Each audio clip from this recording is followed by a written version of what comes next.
temos muito a aprender juntos. Vamos começar a fazer uma oração ao Senhor, agradecendo por esse dia, por essa manhã, pela vida de cada um aqui presente, pela sua santa paz. Senhor, meu Deus e Pai, nós oramos nessa manhã agradecidos pelo Teu amor. Nós somos felizes por termos sido alcançados pela Tua graça.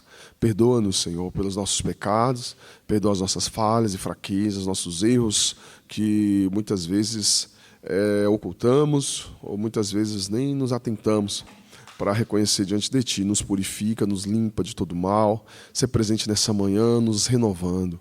Vem nos santificando segundo a Tua boa vontade, segundo o Teu Espírito Santo. Fala conosco no íntimo, no coração. Deus, Tu sabe das nossas lutas, dificuldades, dos desafios que temos enfrentado. O Senhor sabe que precisamos desesperadamente da Tua provisão, da Tua presença. Em nome de Jesus, aquece o nosso coração, cura feridas nessa manhã, restaura o ânimo, a fé, a esperança, fortalece os laços de amor da Tua igreja, os vínculos de fé. Em nome de Jesus, traz em paz aqueles que estão a caminho, aqueles que estão feridos e abatidos, cansados, desanimados, incrédulos, céticos, estão distantes de Ti. Renova e fortalece, visita com a Tua salvação poderosa. Ó Deus, em nome de Jesus nós clamamos, pedindo a Tua visitação, o Teu avivamento, o Teu renovo, renova o nosso amor, a nossa fome, a nossa sede de Ti, que nós possamos ser trazidos para mais perto, Senhor, e ser cheios de amor, cheios de vida, cheios de fervor, para que o Teu nome seja conhecido por todos, para que o Teu nome seja pregado com graça, com um testemunho vivo, como cartas vivas, os Teus filhos anunciam esse nome ao mundo inteiro, e nós queremos ser esses embaixadores, Senhor, anunciando todos os dias, que o ensino de Êxodo, que a história do povo hebreu ali naquela transição, possa nos ensinar como Te seguir até a terra prometida. Para a glória do Teu nome, nós estamos reunidos nessa manhã, felizes porque fomos convidados, fomos chamados e fomos trazidos pelo Teu Espírito. Obrigado, Senhor, nessa manhã o que Te pedimos, Te agradecemos. Amém. Glória a Deus. Orar é bom, né? Dá vontade de orar mais uma hora aqui. A gente precisa muito, né? Nós vamos ler o finalzinho do capítulo 23 de Êxodo, versículos 20 em diante. Gustavo ele foi até o 19.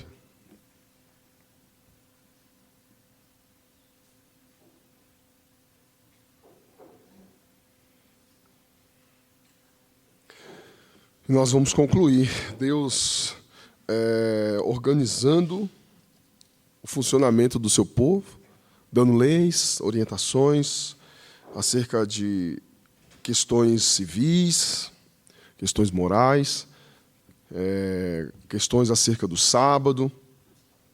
E o sábado aqui não é só um dia da semana, o sábado aqui é um estilo de vida, né? E esse estilo de vida implica em dar descanso à terra, aos animais, aos vizinhos, aos pobres, envolve respeitar os ciclos da vida, da natureza, e fala das festas. E as festas são um modo de Deus nos mostrar que a vida deve ser celebrada com Ele, por Ele, para Ele, porque em tudo o que nós fazemos, em todo o trabalho das nossas mãos, ele frutifica graças à providência de Deus.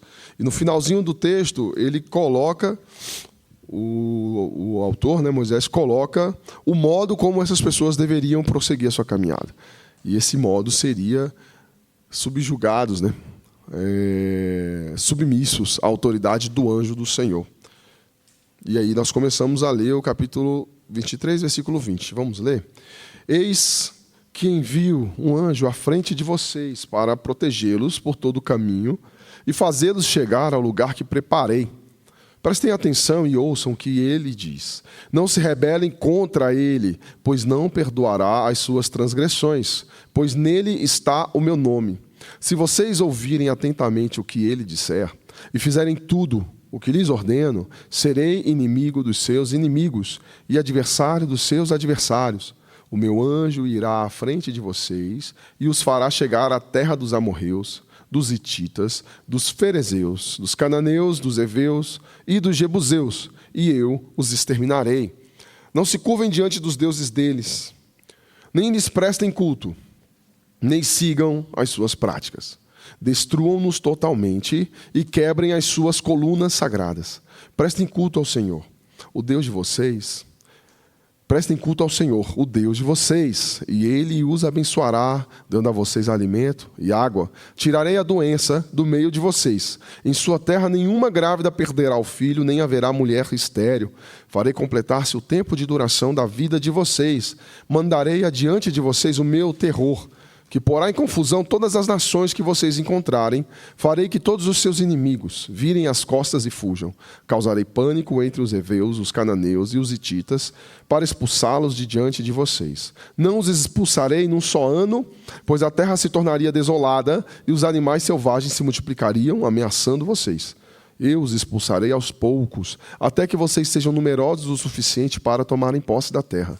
Estabelecerei as suas fronteiras desde o Mar Vermelho até o Mar dos Filisteus e desde o deserto até o Eufrates. Entregarei em suas mãos os povos que vivem na terra, os quais vocês expulsarão de diante de vocês. Não façam aliança com eles, nem com seus deuses. Não deixem que esses povos morem na terra de vocês, senão eles o levarão a pecar contra mim.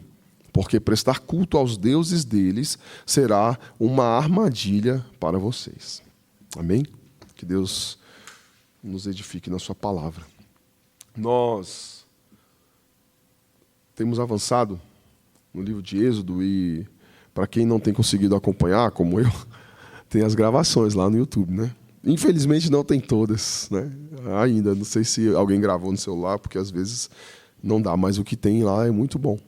E nós vemos que no livro... Tem que gravar, gente. Se não tiver a TI ali, os midianitas, a gente grava no celular, né? Porque o mais importante aqui é o conteúdo da mensagem, né? Se o áudio estiver comprometido um pouquinho, não tem problema, não. Nós temos visto como Deus é maravilhoso ao forjar um povo, aqui no texto de Hebreus, pensando já no seu povo que viria depois dos hebreus. Então, quando Deus começa o processo de forjar um povo em Hebreus, em Êxodo, né, esse povo hebreu, Paulo, ele reconhece lá no Novo Testamento que o que foi feito e o que foi dito e foi ensinado para eles foi para o nosso testemunho, para que a gente pudesse olhar para tudo que Deus fez com o povo ali no livro do Êxodo e entender que nós somos também parte desse povo.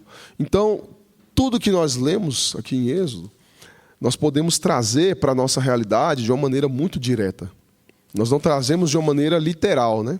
Nós não podemos imaginar que todas as coisas que estão escritas aqui são seguidas literalmente. Por exemplo, nesse texto, em algumas traduções, na minha não está, mas em algumas traduções está escrito que Deus enviaria vespas adiante do povo para causar o terror, né? Deve ser a versão da Lu, que ela confirmou aqui. Mas a gente não tem como garantir que estava chegando vespa mesmo, né? No Brasil tem um tipo específico de vespa muito perigoso, que é o marimbondo, né?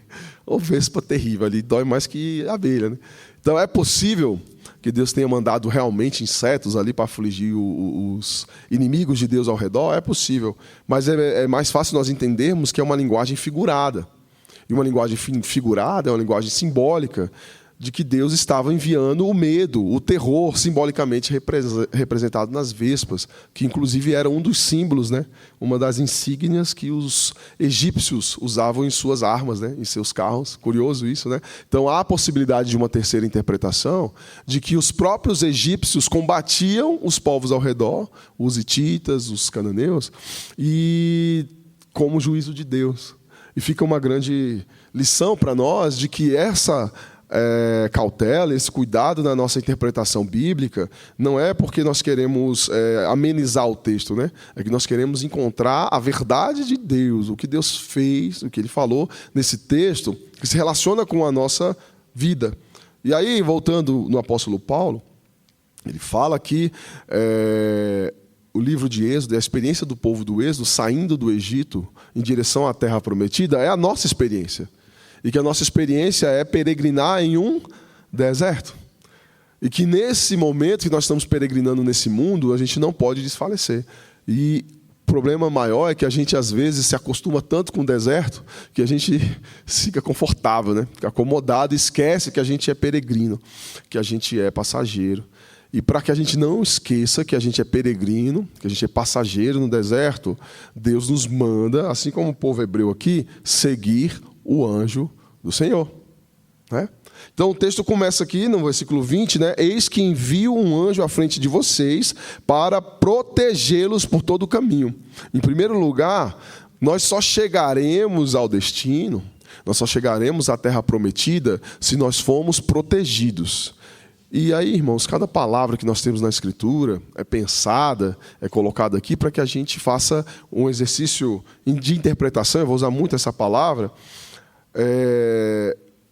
acurada, detalhado. Por que nós precisamos ser protegidos? Porque a gente está no meio do deserto. No deserto não tem comida fácil, no deserto não tem quentinho, né? No deserto é calor escaldante de dia e frio congelante à noite. Parece um Distrito Federal, né? A gente parece que experimenta um pouquinho na pele, graças a Deus pela floresta amazônica, né? E os seus, eu esqueci o nome que se dá ao bloqueio atmosférico que ela exerce para que os ventos convergentes não cheguem aqui e transformem a gente num Saara, né? Então a gente é protegido pela floresta amazônica dessas correntes de ar que poderiam transformar literalmente o Cerrado num deserto semelhante ao Saara no continente africano.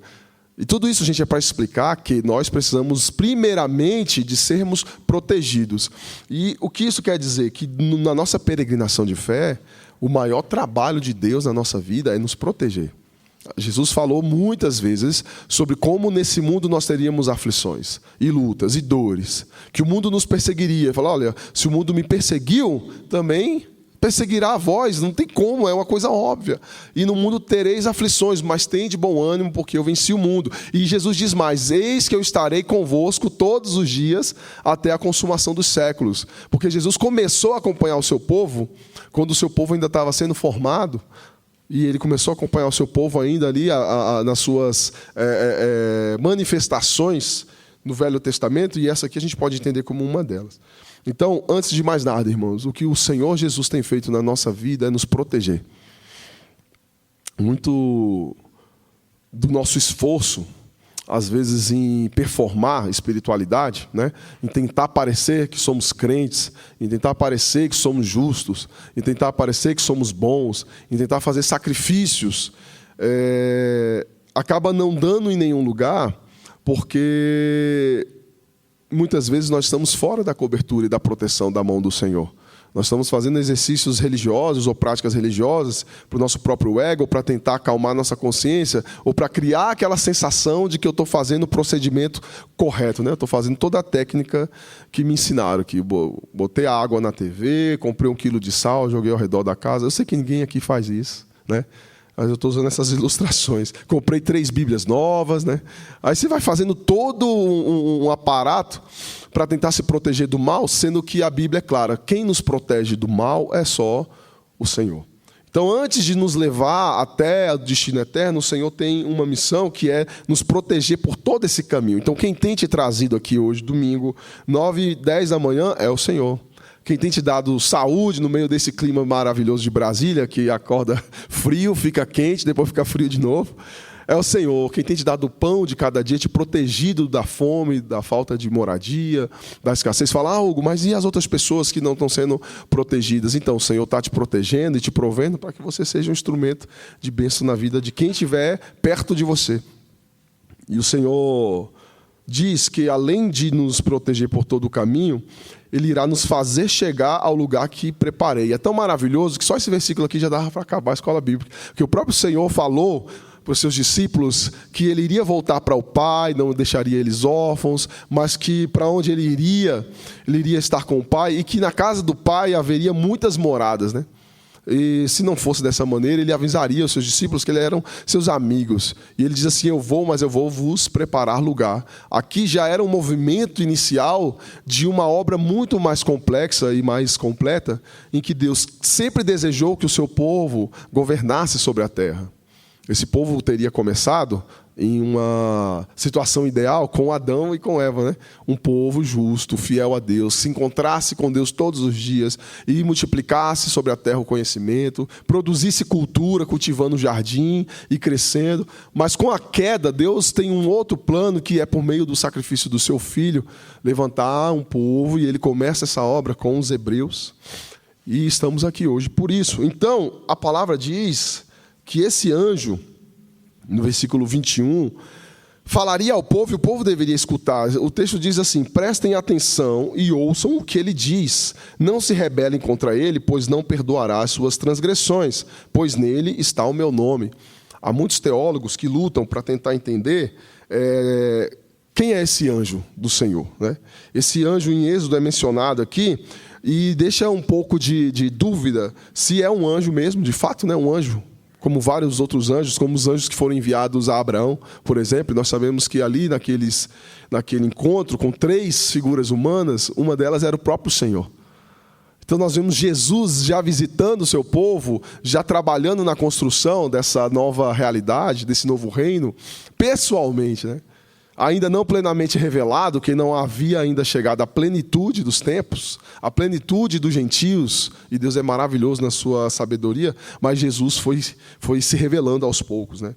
E alguns estudiosos da Bíblia, e gente, isso não é um erro, tá? É muito normal, e graças a Deus por isso, que exista espaço para a interpretação. Eu tenho assistido uma aula, eu e Gustavo, lá na filosofia, na UNB, não recomendo a ninguém. É meio complicado, gente, mas se você tiver um interesse nesse assunto, é sobre hermenêutica, né? Filosofia da linguagem e hermenêutica. E o professor é muito inteligente, naturalmente, né? E ele fala de um filósofo alemão chamado Heidegger. E o Heidegger é um filósofo que fala sobre o ser. Aí começa a ficar tudo de quem é o ser? O que é o ser? E aí nós começamos a perceber que existe, até na filosofia, uma angústia, uma dúvida, uma necessidade do ser humano descobrir por que a gente existe. E se a gente está aqui, né, de fato, e aí tem uma diferenciação entre o que existe e a essência do que existe. Existe tudo aquilo que é, na realidade, de certa forma, existe. Pronto, eu vou chamar o Gustavo, que ele vai ensinar vocês. Acabou de chegar o nosso filósofo. Informação, né? Ele, entregando o ouro do irmão, ele cursa filosofia lá na UNB, né, gente? O Gustavo é diferenciado. Está explicado o nível do irmão subindo cada dia mais, né? E aí, olha que maravilha. A dúvida é: nós existimos porque nós estamos postos na realidade, no mundo. Então, o ser humano é esse ser que está aí no mundo. Não tem como questionar essa existência. Mas qual é o sentido, ou melhor, qual é a essência dessa existência? E, dentro da teoria desse pensador, tudo que nós fazemos com a nossa vida são movimentos em busca de tentar descobrir o porquê que nós existimos, desde do comer, do ter filhos, do viajar, do trabalhar, do construir cultura, do amar, do cuidar dos outros, e até os movimentos de desespero da alma humana são movimentos em busca de alguma verdade sobre si mesmo, do porquê que existe o ser, né?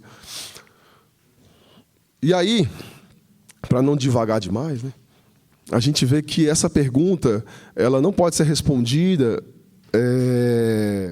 sem que nós façamos algumas interpretações. E o ser humano é esse ser que vive interpretando a realidade.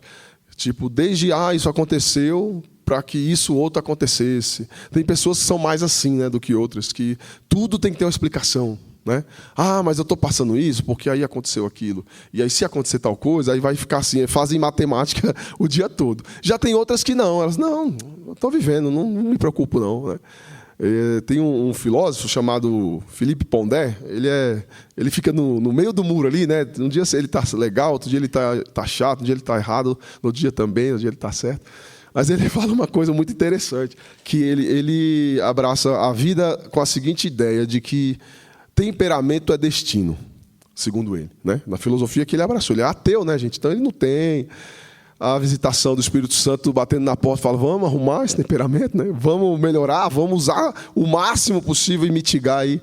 E não reduzindo, né? Temperamento é muito complexo, personalidade é muito complexa, mas ele fala isso porque, de certa forma, algumas pessoas carregam posturas e comportamentos da infância e terminam o final da vida com aquela mesma postura e comportamentos, né? Aberturas ou limitações, com inseguranças. Tem gente que começa a ler com 5 anos de idade e não para nunca mais, e tem gente que vive 80 anos e não pega um livro, né? E pode ser explicado pelo jeitão da pessoa, né? Que ela precisa de muita influência externa, às vezes, para tomar uma certa atitude. Tem gente que, devido a certas coisas que acontecem lá dentro, come o café, o almoço, o lanche, a janta 2 vezes cada refeição. E tem gente que com uma comida no dia já acha que comeu demais. É entender, né? O ser humano é complexo.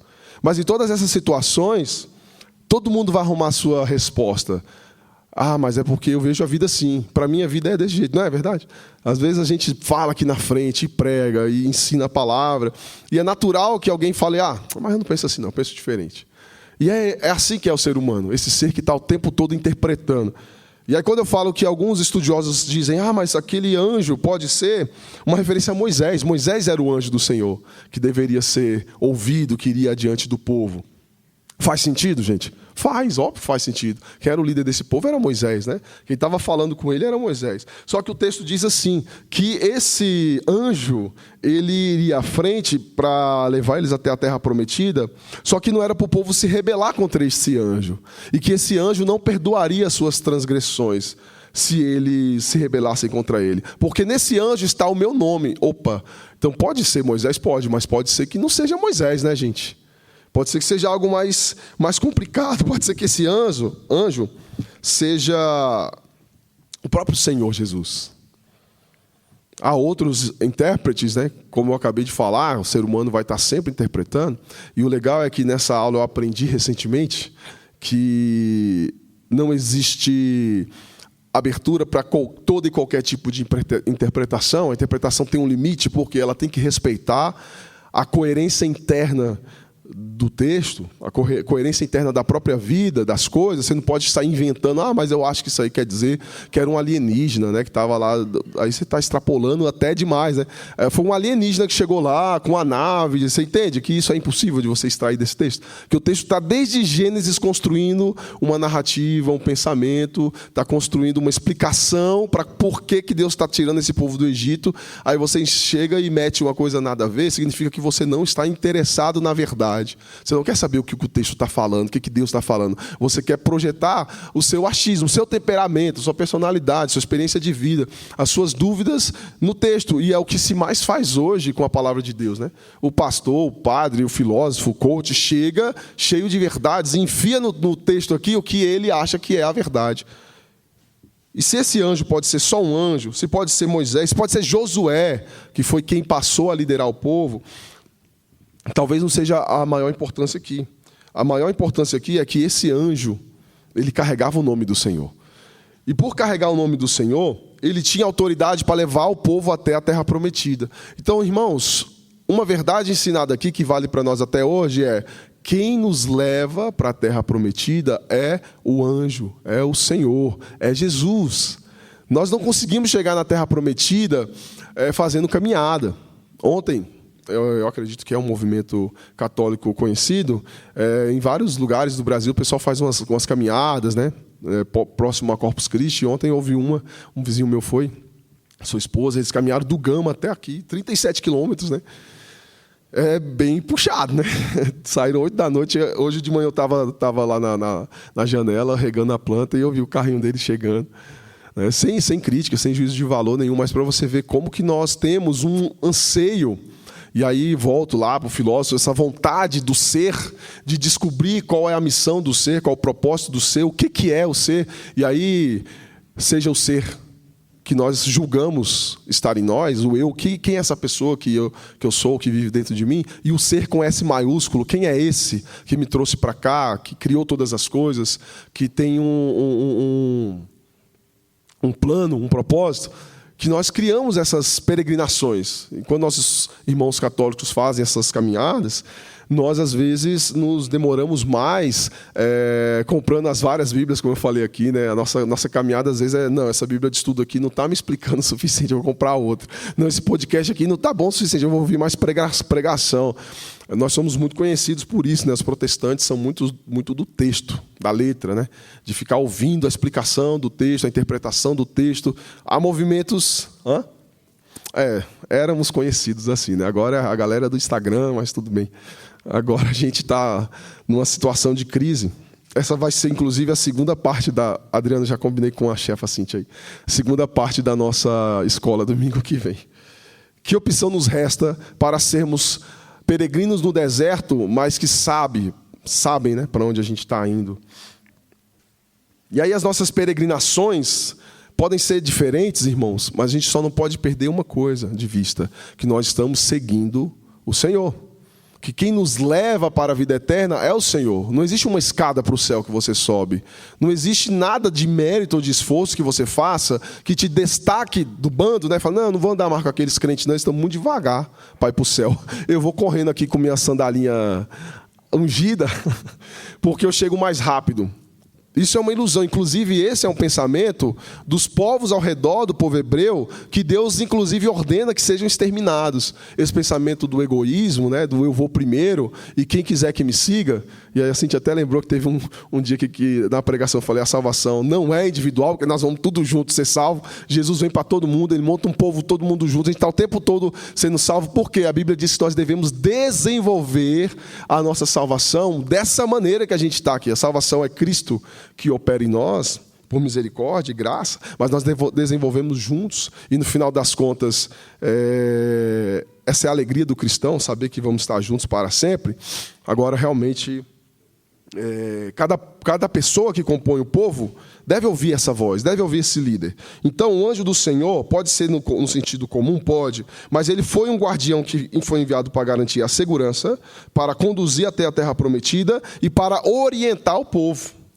Então, hoje, nós estamos em peregrinação nesse deserto da vida aqui, mas nós não podemos perder de vista que, apesar de uns fazerem caminhada do Gama para a Asa Sul, outros se debruçarem na Bíblia de estudo, outros preferem passar o dia ali no podcast, outros, né, Camila, estudando a Bíblia, comprando um livro, não importa como você está fazendo a sua peregrinação.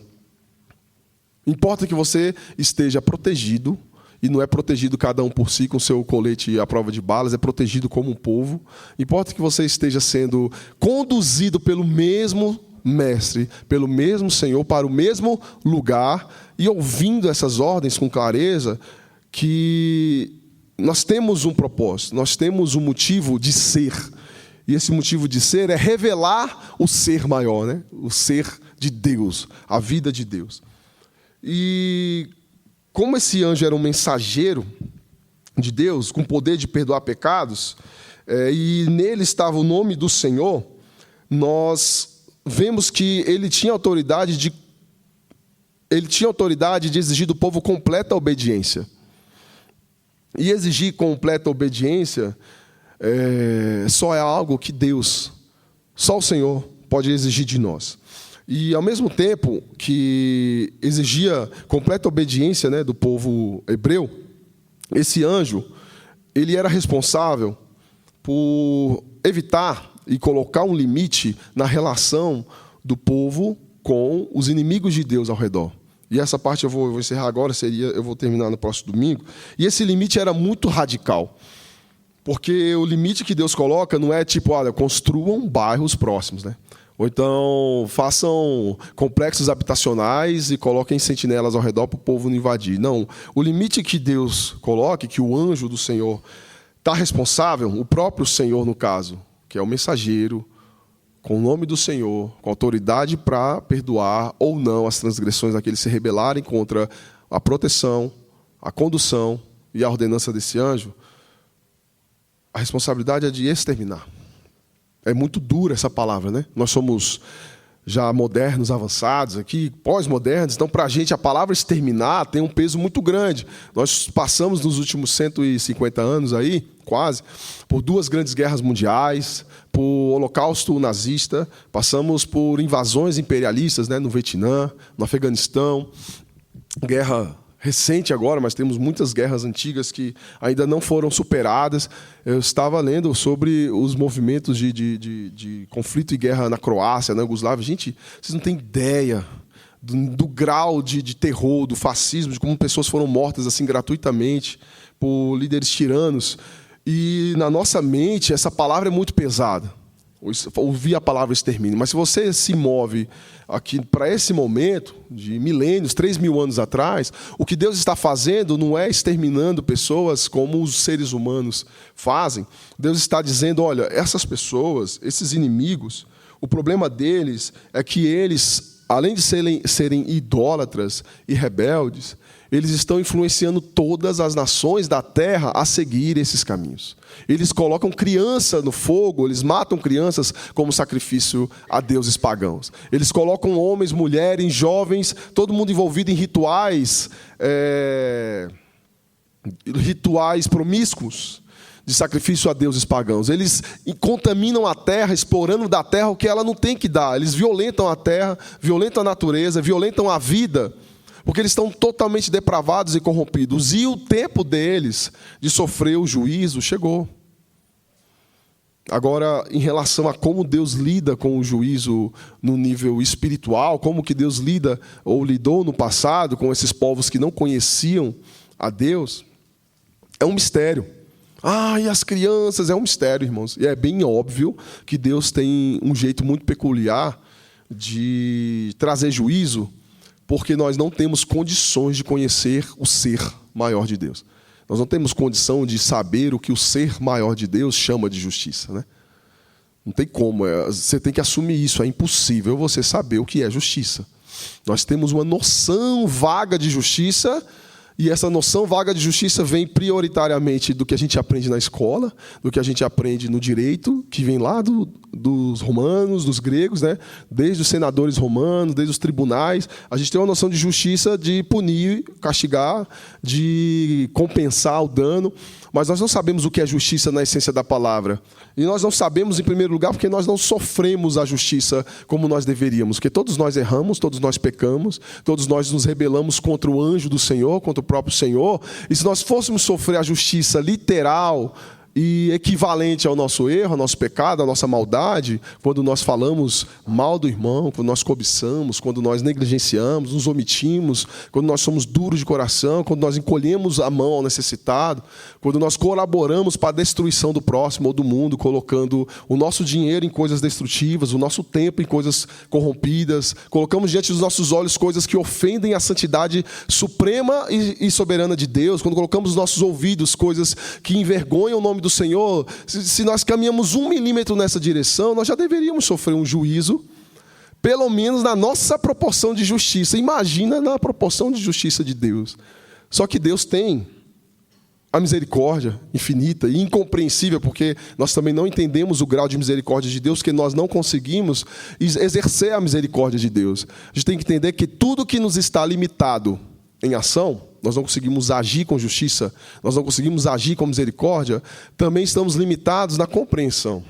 Não dá para entender algo que a gente não consegue viver. Não sei se fica claro para vocês. A gente é iludido com a ideia de que quanto mais crente a gente fica, mais justo, né?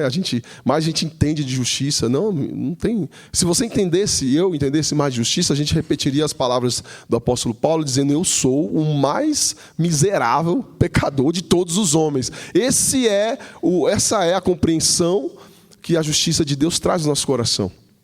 De que antes de julgar todo um povo, ou um grupo de pessoas, eu julgo a mim com a régua mais alta possível. E se eu não estou julgando a mim mesmo com a régua mais alta possível, então eu não sei ainda o que é a justiça. Muito menos o que é a justiça de Deus. Porque que justiça é essa que livra a minha pele primeiro?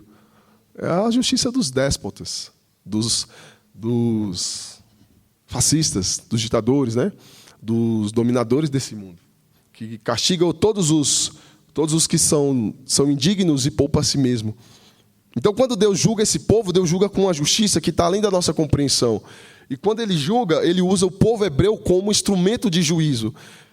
E durante toda a convivência do povo hebreu com o povo lá na região de Canaã, chamado de cananeus, sempre foi difícil exercer juízo, porque o povo hebreu ficava, não, mas não é tão justo assim, vamos poupar isso aqui, né?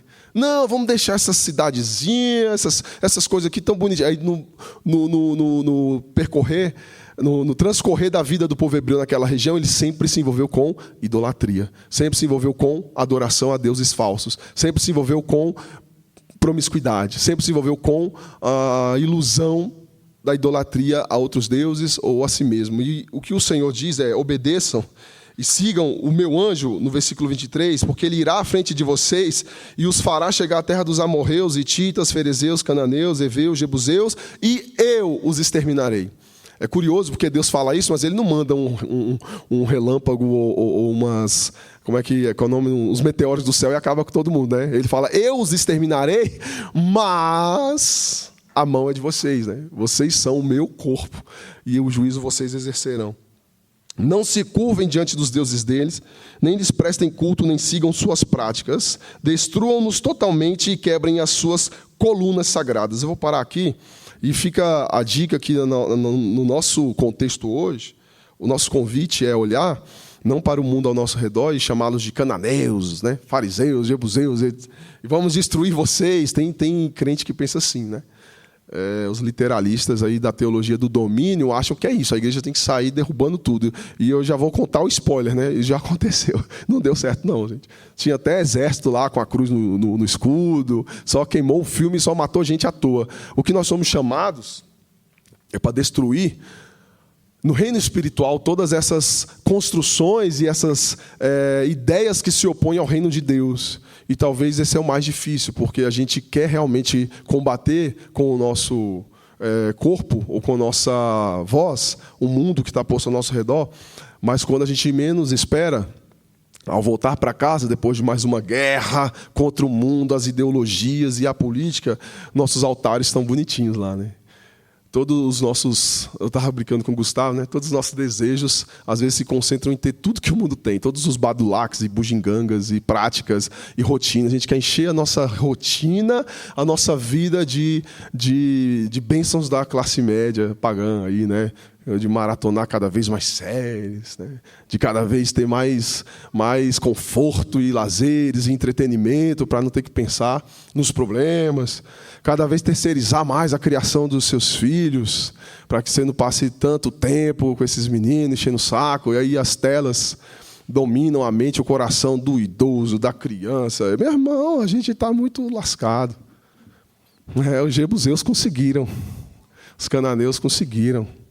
E não estou falando de vocês, não estou falando de mim. A minha luta é essa. E o anjo do Senhor está lá esperando o próprio Senhor. Meu povo, bora, vocês pararam no deserto. Vocês fizeram um bunker no deserto aí.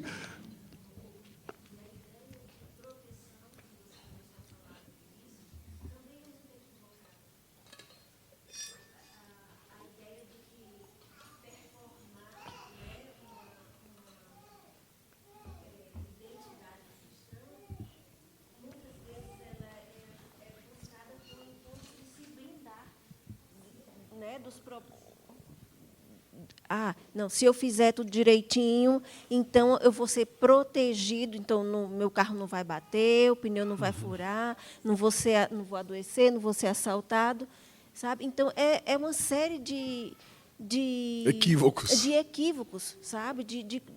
Desde o conceito até a prática. Que a gente está aqui para repensar esses equívocos e para mudar o nosso jeito, né?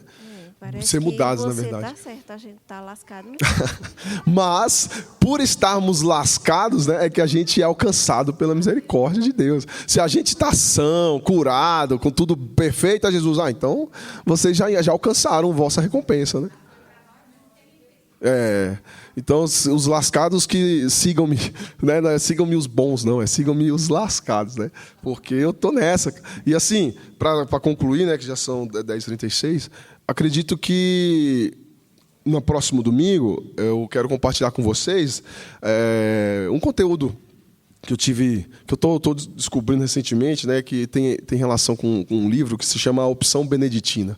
E aí, nesse livro, o autor fala sobre a necessidade de que, tempos em tempos, e a gente está num tempo desse, a igreja, o corpo de Cristo, se retire simbolicamente do mundo, sabe?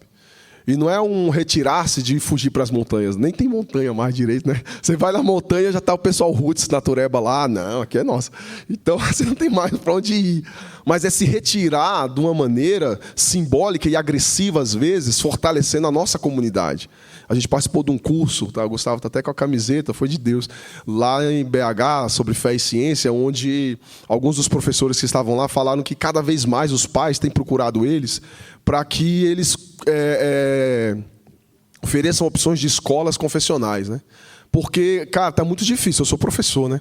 E eu sei do que eles estão falando. Está muito difícil manter os filhos na escola. Às vezes deve bater um desespero nos pais. Fala, mano, chega, eu vou tirar. Porque cada dia é uma novidade das trevas, é uma novidade cananeia que chega na sua casa, é uma ideia hitita na cabeça do seu filho. E eu acho que pior do que a ideia é o comportamento, né? Você quer que seu filho seja um hebreu, sei lá, um jovem do reino, cheio de virtudes, semelhante a Cristo. Aí o moleque chega como se fosse um jebuseu, cheio de ídolo no coração. Você não sabe o que fazer. Eu estou mentindo, gente, né? E olha que eu nem filhos tenho, eu cuido do filho dos outros, mas eu estou lá vendo, meu Deus, de onde esses meninos tiram esse tanto de tranqueira, né? E a maioria crente ainda por cima. Eu falo, meu Deus, crente em quê, né? E aí, momento da gente pensar se está valendo a pena essa vida de tanto flerte e de tanta capilaridade, de tanto amor pela cultura cananeia ao nosso redor, sabe? De cobiçar as coisas que o mundo tem para dar. E da gente não ter consciência da força que nós temos. E olha que eu não estou falando só da Bethesda, falando da história do povo cristão ao longo dos séculos, de ser uma subcultura, que foi assim que começou tudo, né? Uma subcultura que conseguiu subverter um império que estava em decadência, o Império Romano, e fez aquele império inteiro ser esquecido e passou a ser a perspectiva, a visão de mundo dominante. E foi corrompida também, né? De dentro para fora, de fora para dentro, e precisou de novo de renascer das cinzas. E o que o Evangelho nos propõe é aceitar, irmãos, que nós somos uma subcultura, sabe? Talvez no momento em que a gente abrir os olhos e entender que nós não temos que escolher o melhor crente para entrar no congresso, é esquecer. Não tem como um crente sobreviver no Congresso, né? Do jeito que está lá, entendeu? Não, a gente tem que escolher os melhores crentes para poder entrar nos lugares que ninguém entra e fazer as leis para que o mundo siga leis de Deus. O mundo não vai seguir lei de Deus, irmãos. Em nenhum lugar da história isso aconteceu. Isso nunca vai acontecer. Agora, quanto mais nós somos firmes na nossa ortodoxia, e aí eu lembro do curso lá, os pais, às vezes até pais que são não cristãos, falam, cara, vocês não vão abrir uma escola confessional, né, que ensina as coisas certas, que sabe dizer o que é certo, o que é errado, o que é bom, o que é ruim, o que é justo aprender na escola. Eu quero que meu filho vá para a escola aprender mesmo, né, o conhecimento, as coisas importantes. E o que ele tem aprendido não é bem isso.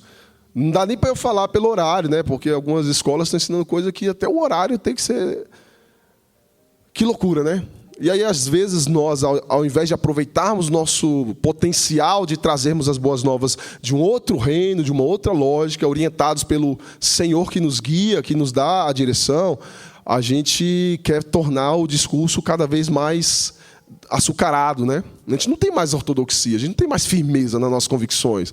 E aquele seu amigo de trabalho, seu filho, seus parentes, eles querem ouvir o que você tem a dizer com firmeza. Fala, cara, então, eu penso assim, Jesus ressuscitou, cara, e Jesus está vivo. E ele tem outra lógica, ele tem uma cidade invisível que eu vivo nela, eu não pago pedágio não, eu sou cidadão mesmo de lá. E lá as coisas é assim, lá escreveu, não leu, né? Jesus vai lá e te ensina a ler de novo.